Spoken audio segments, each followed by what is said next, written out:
सातत्याने भारत प्रगती करतोय। आज वेगवेगळ्या क्षेत्रात जे कोणाला जमलं नाही ते भारताने करून दाखवलं। चंद्राच्या दक्षिण ध्रुवावर जगातला कुठलाच देश आपलं अंतरिक्ष यान उतरवू शकला नाही।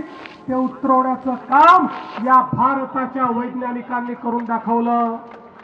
अमेरिकेनंतर अंतराळामध्ये पहिल्यांदा प्रायव्हेट कंपनीच्या माध्यमातून अंतराळ यान सोडणारा देश आपला भारत देश झाला। आज या ठिकाणी आयटी असो, एआय असो, डीपटेक असो, सर्व इमर्जिंग टेक्नॉलॉजीज मध्ये जगाशी मुकाबला करणारा आमचा भारत आपल्याला पाहायला मिळतोय। जगातली दुसऱ्या क्रमांकाची सगळ्यात मोठी स्टार्टअप इकोसिस्टम म्हणून गेल्या 7-8 वर्षात हाच भारत जगासमोर उभा राहिलेला आहे आणि एक प्रचंड मोठी शक्ती, युवा शक्ती, जगामध्ये सर्वाधिक युवा असलेला देश हा आमचा भारत देश झालेला आहे। आणि म्हणून बंधू भगिनींनो, आता या भारताला कोणी थांबवू शकत नाही।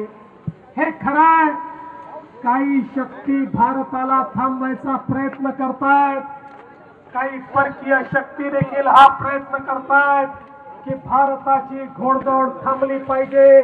त्यांना भीती वाटते भारत असाच पुढे जात राहिला तर एक दिवस जगातली सर्वात मोठी महासत्ता आपला भारत देश होईल।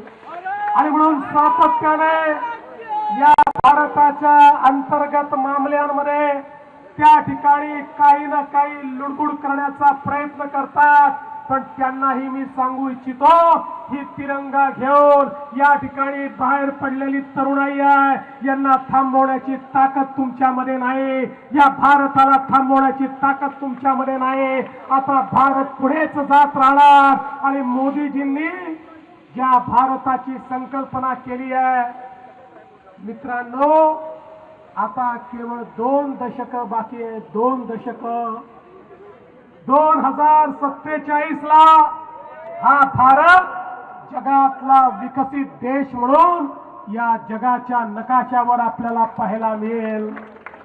आवश्यकता केवळ एकाच गोष्टीची आहे। छोट्या छोट्या गोष्टींमध्ये अडकून आपल्याला चालणार नाही।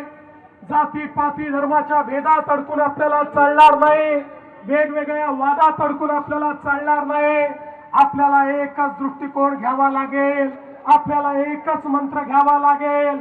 आम्ही एक साथ चलू, आम्ही एकत्रित चलू, कदम से कदम मिलाकर चलेंगे, तिरंगा हाथ में लेकर चलेंगे, तिरंगे की आन बान और शान के लिए एक साथ जिएंगे और एक साथ मरेंगे।